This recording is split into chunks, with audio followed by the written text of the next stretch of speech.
मैं सूबेदार major C R Arya 39 Assam rifle से सितंबर 2021 को रिटायर हुआ हूँ। और उसके बाद मैं यहाँ से रिटायर होने के बाद मैं अपने अरेवा से जुड़ा हूँ, जो हमारा देहरादून का ग्रुप है। ख़ास तौर पे मैं उससे जुड़ा हुआ हूँ। और मैं अपने मेडिकल बोर्ड, जो मेरा पेंशन जाते समय पेंडिंग था उस समय, क्योंकि ये पेंडेमिक का दौर चल रहा था और सभी जगह बिल्कुल लॉकडाउन लगा हुआ था। जो कोविड के दौरान प्रोटोकॉल्स वगैरह जो बनाए गए थे वो बिल्कुल स्ट्रिक्टली फॉलो हो रहे थे। वो इस वजह से मेरा मेडिकल बोर्ड नहीं हो पाया। सो मैं अभी यहाँ DGR शिलांग में आ रखा हूँ अपना मेडिकल बोर्ड के लिए। मेरा मेडिकल बोर्ड हो चुका है और मैं मेडल कैजुअल्टी हूँ ऐसे। और बाकी जो भी मेरे प्रॉब्लम थे वो सॉल्व हो चुके हैं। उस यहाँ आने के बाद मैंने नायर साहब से फ़ोन में बात करी थी। और उसके बाद देहरादून रमेश साहब से भी मैंने फ़ोन में बात करी थी कि मैं DG साहब से मिलने की मेरी इच्छा है। मैं कुछ एक पॉइंट जो है उनके आगे रखूँगा। तो उन्होंने मेरे को गाइडलाइन दी। वहाँ से उन्होंने मेरे को बोला कि ठीक है साहब, आप मिल सकते हो। सो मैं कल DG साहब से मिला, उनके ऑफिस में गया। उन्होंने बहुत अच्छा, बिल्कुल एकदम वार्म वेलकम किया मेरा। बहुत गर्मजोशी से मेरे से बिल्कुल हाथ वाथ मिलाया, अपने साथ बैठाया, वहाँ पे चाय पानी और नाश्ता वगैरह कराया। बैठा, बहुत एक बिल्कुल बढ़िया तरीके से, बहुत शानदार वेलकम मेरा उन्होंने किया। और लगभग 1 घंटा मेरे से बातचीत करी। तो उस बातचीत में जो भी पॉइंट मेरे थे, जो भी चीज़ों पर डिस्कस मैंने करी हैं, वो बातें मैं आप लोगों के सम्मुख रखना चाहता हूँ। तो मैं पॉइंट वाइज लेता हूँ, क्योंकि ये समय कम है, मैं ज़्यादा डिटेल में बात नहीं करूँगा। और मैं सिर्फ 10 मिनट में अपना वीडियो ये ख़त्म करूँगा।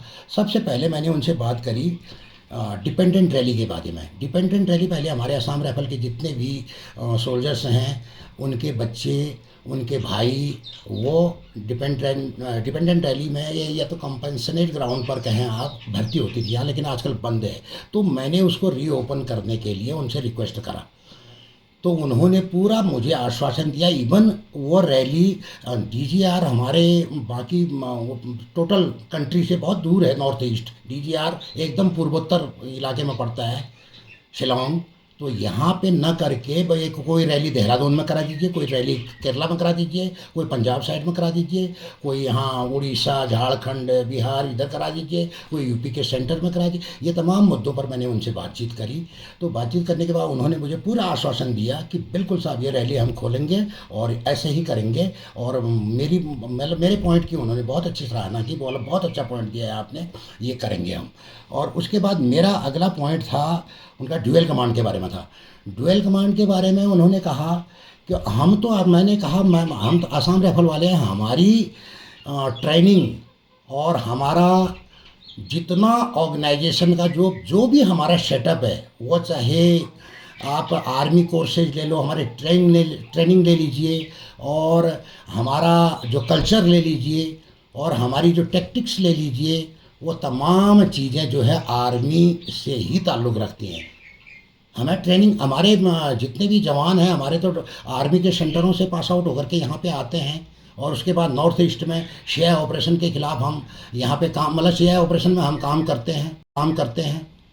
और भले वो कॉन्वेंशनल वारफेयर हों या शिया ऑप्स हों, सब हमने जो है वो सब कर रखा है। लेकिन हम CPO से हमें क्या मतलब है, कैब से हमें क्या मतलब है, उसके बारे में तो हम जानते नहीं हैं। हालांकि मैं यहाँ पे जो है CRP, BSF, ITBP वगैरह वगैरह, उनकी मैं बुरी बात, उनके खिलाफ़ नहीं बोलना चाहता हूँ, मैं उनके बारे में वो कुछ नहीं बोलूँगा, वो अपना काम कर रहे हैं। लेकिन उनके काम और हमारे काम में बहुत अंतर है। हमारी पूरी कार्यशैली इन्फेंट्री से प्रेरित है, हम उसी के आधार पर काम करते हैं। तो DG साहब ने भी हमें आश्वासन दिया कि बिल्कुल साहब, आसाम राइफल आर्मी के अंडर कमांड से तो आसाम राइफल दूर जा ही नहीं सकती है, तो इसमें कोई दो राय नहीं है, हम रहेंगे डिफेंस के अंडर में ही। अब रही बात जो हमारे जो वेलफेयर्स हैं, हमारे जो पे एंड अलाउंसेज हैं, उनके बारे में उन्होंने मुझे आश्वासन दिया है कि बिल्कुल वो इस पर काम कर रहे हैं। ये वो बहुत फीडबैक ले रहे हैं वो दायां बायां और जगहों से भी उनके पास में फीडबैक आ रहे हैं, वो ज़रूर इसमें जो है कार्य करेंगे, ये उन्होंने आश्वासन दिया है। अगला पॉइंट था मेरा, अभी ये जो लिव इंटाइटलमेंट, मैंने उनसे कहा साहब एक ही गैरिजन में पलटन बैठी है, एक गैरिजन में पलटन बैठी है, उसी गैरिजन के अंदर में सेक्टर भी है। अब मैंने अपना सॉरी मैंने अपना एग्जांपल दिया उनको कि हमारे पलटन के जवान तो 2 महीने की छुट्टी जा रहे हैं उसी कैंपस से, उसी लोकेशन से, उसी गैरिजन से, बट जो सेक्टर है वहाँ पे हमारे साथ में अटैच, उनका जवान 1 महीने की छुट्टी जा रहा है। तो इतना डिस्क्रिमिनेशन क्यों है? ये तो गलत है साहब, इससे जवानों के मोरल पर बहुत असर पड़ता है इसका। ये आप देखिए, वो जितने भी अभी 12 सेक्टर हैं हमारे, 3 आईजीआर हैं हमारे, डीजीआर है हमारा, यहाँ 1-1 महीने की छुट्टी है जवानों को, और पलटनों में 2-2 महीने की छुट्टी है। तो बिल्कुल ये साहब इस पर जो है आप प्लीज़ गौर करिएगा, ये मेरा पॉइंट था। तो उन्होंने कहा बिल्कुल साहब इस पर बिल्कुल ध्यान दिया जाएगा। बल्कि बल्कि उन्होंने हंसते हुए कहा, जब मैं आसाम राइफल वहाँ आया था यहाँ पे, साहब मेरी छुट्टी 1 महीना हो गई है ऐसा बता रहे हैं वो। तो ये अब जो भी है इनकी छानबीन कर रहे हैं वो, ये कि ये मिनिस्ट्री से है या हमारे आसाम राइफल लेवल से है। अगर मिनिस्ट्री से भी अगर ऐसा है तो उस पर वो जो है ज़रूर मतलब ये इस पॉइंट पर वो गौर करेंगे। ये मुझे पूरी आशा है कि प्रत्येक मतलब जवान को, चाहे वो सेक्टर में हो, डीजीआर में हो, आईजीआर में हो, जहाँ भी हो, या ट्रांजिट कैंपों में हो, सबको 2-2 महीने की छुट्टी मिलेगी, ये उन्होंने आश्वासन दिया। अगला पॉइंट था मेरा, जो ये ख़ास तौर पे ये मतलब जो ऑन सर्विस जवान है हमारे, उनके लिए एप्लीकेबल है। एशियार हमारा जितने भी हम सेंटर और पलटन छोड़ करके बाकी किसी भी जगह का एशियार प्रमोशन के लिए वैलिड नहीं है। ये अभी तक का जो चलन है हमारे असम राइफल में, ये चला आ रहा है। तो मैंने इनसे कहा, मैंने डीजी साहब से कहा कि साहब 12 हमारे सेक्टर हैं, 3 आईजीआर हैं हमारे, और उसके बाद डीजीआर है हमारा, कम से कम यहाँ के जो एशियार है जवानों के प्रमोशन में कोई इफेक्ट ना करे, ये तो मान्य कर दीजिए, ये वैलिड होने चाहिए। अब वो 4 साल तक वो चार एशियार उसके बिल्कुल सही है, पलटन के हैं, 5वां एशियार उसका सेक्टर का है और वैलिड नहीं है, वो बेचारा वो सुपरसीड हो रहा है। तो मैंने इस पर कहा, तो उन्होंने ये भी आश्वासन दिया कि बिल्कुल सही है पॉइंट, और इस पर भी गौर किया जाएगा और निकट भविष्य में ये प्रॉब्लम सॉल्व होगी, ये उन्होंने आश्वासन दिया है। अगला पॉइंट था मेरा HBA, हाउस बिल्डिंग अलाउंस। अब इसमें हम लोग, हमारे जवान बाहर से जल्दी हो जाता है लोन, बैंक से हम लोन लेते हैं, ऑनलाइन हो जाता है, 2 दिन में हमको लोन मिल जाता है। लोन में ना हम 40, 50, 60 लाख हमारे जवान लोन ले लेते हैं और घर बनाने के लिए, और बाद में उसको जो है वो जब लोन के जो भी मतलब उसके जो किस्तें कटती हैं तो उसको कितनी प्रॉब्लम होती है, वो इंटरेस्ट रेट होता है 12, 13, 14%। और हमारे आसाम राइफल में यहाँ से क्यों नहीं उनको लोन मतलब दिया जा रहा है? यहाँ से लोन देना चाहिए। तो डीजी साहब ने खुद कहा, साहब बिल्कुल यहाँ से लेना चाहिए, यहाँ 7 पॉइंट समथिंग है इंटरेस्ट रेट। तो मैंने कहा साहब यहाँ कागजी कार्रवाई बहुत ज़्यादा है, इसलिए जवान परेशान होकर के बाहर से लेते हैं, तो आप इसको बिल्कुल सरल कर दीजिए ताकि जवान यहाँ से लोन ले सकें, हर एक पलटनों के जवान, और यहाँ से मतलब उनके लिए लोन मुहैया हो सके। इस पर जो है उन्होंने आश्वासन दिया, बिल्कुल साहब मैं इसको सरल करूँगा ताकि प्रत्येक जवान यहाँ से इसका बेनिफिट जो है ले सके, ये उन्होंने कहा। अगला पॉइंट था मेरा, खैर मैंने ये पॉइंट, वो देहरादून आएंगे डीजी साहब, देहरादून जब भी आएंगे साहब, हम आपके साथ बैठ करके वहाँ पे चाय पानी पीना चाहते हैं, आपके साथ में आपसे बातचीत करना चाहते हैं। हमारे देहरादून इकाई के जितने भी हमारे मेंबर्स हैं, जितने भी लोग वहाँ पे हमसे जुड़े हुए हैं, वो सब आपसे जो है आपका बिल्कुल हार्दिक वेलकम करना चाहते हैं वो। और हम जो है, और इससे पहले मैंने उनसे ये भी कहा, मैं ये बताना आपसे भूल गया, फर्स्ट में मैंने उनको मतलब डीजी टेक ओवर करने पर जो है मैंने पूरी ऑल इंडिया लेवल पर जितने भी लोग हम इससे जुड़े हुए हैं सब की तरफ से मैंने उनको जो है बिल्कुल एकदम गर्मजोशी से उनका वेलकम किया। वैसे बोला धन्यवाद साहब। और उसके बाद तुलसी नायर साहब के भी बारे में बताया, तुलसी नायर साहब के बारे में उन्होंने साहब उनकी तरफ से उनके बिहाफ पे मैं बोल रहा हूँ। अभी मैं कोई ऑफिशियल विजिट तो मेरा है नहीं, मैं बस एक इनफॉर्मल उसमें आया हूँ। अभी मैं जस्ट आपसे मिलना चाहता हूँ, आपसे कुछ बातचीत करना चाहता हूँ। मैं अपने काम से आया था यहाँ, तो लगे हाथों वो बहती गंगा में हाथ धोना एक कहावत है, मैं आपसे भी मिल के जाता हूँ। तो क्या प्रॉब्लम्स हैं हमारे, क्या कुछ है, वो सब चीज़ों के बारे में तो मैं तो ऑलरेडी नॉन हूँ मैं, तो मैं आपसे बातचीत करना चाहता हूँ, इसलिए मैंने अपॉइंटमेंट दिया था, तब मैं आपसे मिलने के लिए आया था यहाँ पे। ये भी बातें मैंने करी हैं वहाँ पे। तो उन्होंने जो है, तब उन्होंने कहा कि मैं देहरादून आऊँगा निकट भविष्य में, जल्दी आऊँगा। मैं जवानों से, जितने भी जो पेंशनियर, जो हमारे सीनियर्स लोग जो हैं, पेंशनियर भाई हैं, वो सबसे मिलूँगा, उनसे बातचीत करूँगा, ये उन्होंने आश्वासन दिया है। अच्छा, और उन्होंने एक चीज़ बताया, देहरादून में हम कुछ ज़मीन खरीद रहे हैं असम राइफल के लिए। हम वहाँ पर कुछ लैंड जो है हम परचेज कर रहे हैं, और उसमें हमारे 5 बटालियन और खुल रही हैं। और वो बटालियन है, एक बटालियन देहरादून में रहेगी, उत्तर में एक बटालियन केरला में रहेगी, एक बटालियन पंजाब साइड और राजस्थान साइड यहाँ रहेगी, एक बटालियन कलकत्ता साइड यहाँ रहेगी, एक बटालियन दिल्ली में रहेगी।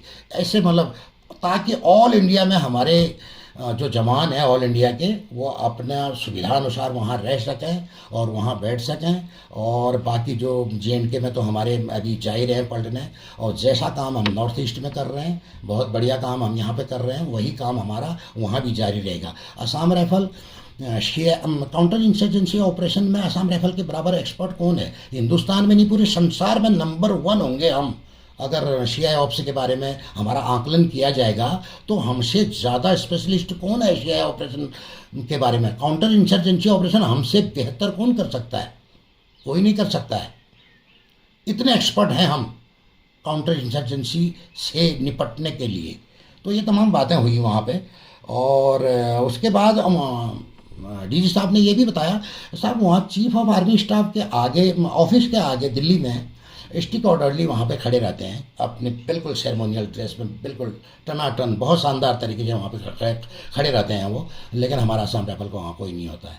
तो उन्होंने कहा है, साहब मैं वहाँ पे अपना असम राइफल के स्टिक ऑर्डरली को वहाँ खड़ा करने के उसमें हूँ, ताकि दुनिया देख सके ये किसके जवान है, असम राइफल के जवान है। वही आर्मी कमांडर साहब का ऑफिस के आगे भी, कलकत्ता में भी जो है, वहाँ भी हमारे वो रहेंगे, अपने बंदे रहेंगे वहाँ पे खड़े। तो उन्होंने ये कहा, ये बन। और बाकी जो सोशल साइट में हम लोग बहुत, मतलब एक वीडियो मैंने पहले जारी किया था, सिर्फ देहरादून, जो देहरादून इकाई के लोग हैं उनके लिए मैंने वीडियो जारी किया था कि सोशल साइट में भाई जब आप कोई भी वीडियो डालते हैं, कोई मैसेज डालते हैं, तो भाषा पर थोड़ा कंट्रोल कीजिए, थोड़ा ढंग से बोलिए। मैंने एग्जाम्पल दिया था कि तुलसी नायर साहब कैसे बात करते हैं, आप सीखो उनसे, ये मैंने कहा था उनसे। तो कुछ लोग पता नहीं, चलो उनका मतलब वो अनजान है, उतना उनको ज्ञान नहीं है, वो डाल देते हैं टेढ़े मेढ़े भाषा और आपत्तिजनक शब्दों का इस्तेमाल, वो उतना पता नहीं है वो।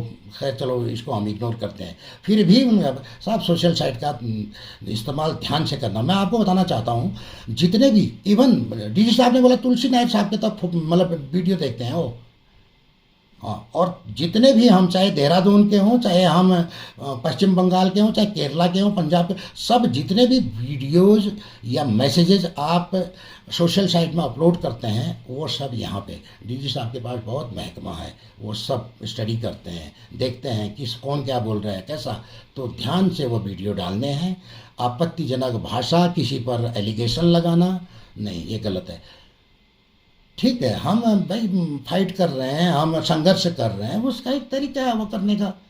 और उसके लिए हमने तुलसी नायर साहब को हमने हेड बना रखा है। वो बहुत एजुकेटेड है तुलसी नायर साहब, वो कर रहे हैं जो भी कर रहे हैं। और उन्होंने मेरे को आज जनरल कार्निक साहब का नंबर दिया था। जनरल कार्निक साहब से मेरी बात हुई, वो मेरे पुराने CO हैं वो 11 ईयर के, वो बहुत खुश हुए। और मैं जनरल कार्निक साहब से बात करने के उसमें जो है, मैंने तुलसी नायर साहब को भी थैंक्स बोला है।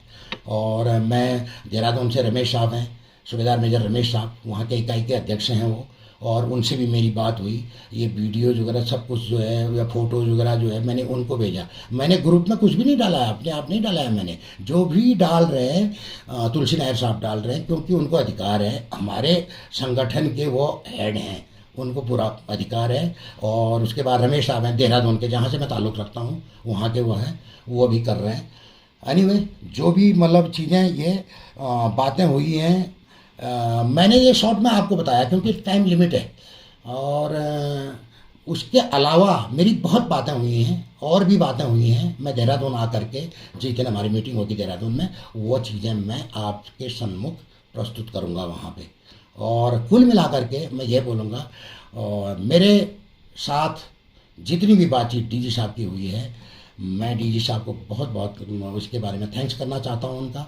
और कितनी मीटिंगें चल रही थी वहाँ पे, टाइम नहीं था उनके पास में, मीटिंग पे मीटिंग, बिजी में बिजी। 4 बज चुके थे, फिर भी उन्होंने खाना नहीं खाया था।